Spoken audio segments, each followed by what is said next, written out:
So what we have happen here is you saw the clip where we had the bird come into range, right? Let's see. Yeah. The one back at the beginning, it came in, you could see it going across the bottom left. I think it was right after he switched it to pink. It is. Yep.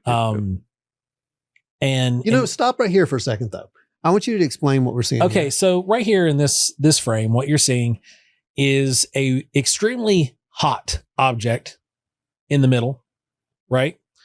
Because we're in white hot. So the hotter an object is, the brighter white it's going to show up on the sensor. The black ring is the exact opposite. It is ice cold in comparison to the center, and it's encapsulating. Or the surrounding. Mm-hmm. It's encapsulating the entire object. Mm-hmm. Now, there has been a lot of research that's been conducted, and there's been stuff released by the government.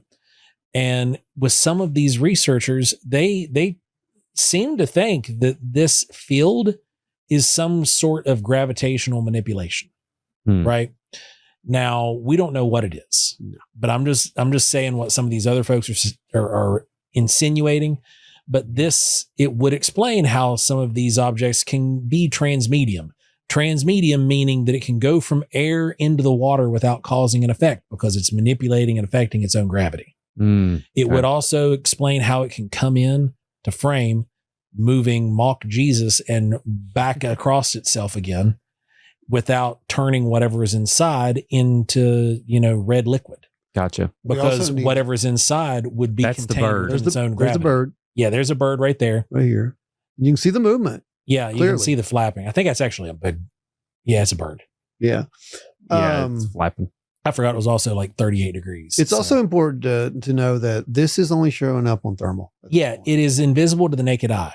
This can only be seen on thermal. It's also invisible to second and third generation night vision, which is also extremely important. So it's not emitting any light whatsoever. That's the night vision. So that gravitation, no, this is thermal. still in thermal. This is Still thermal. This is just multi-spectrum. Gotcha. Now, the subject still has that dark ring around it because it's a high contrast to the center.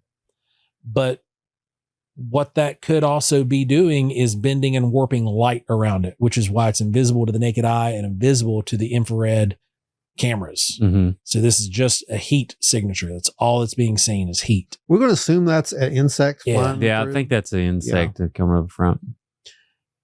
Gotcha. But there's the bird. You can see it going underneath. Oh yeah, that little blip. Yep, and I see it. That blinking is flapping of the wings right here.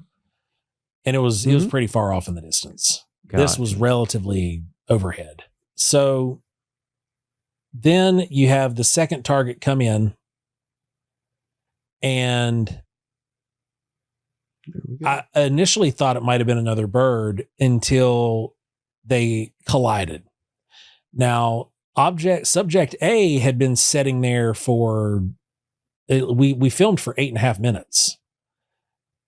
This thing had been sitting there for so long that then they come in and they merge. Look at that. They become one target.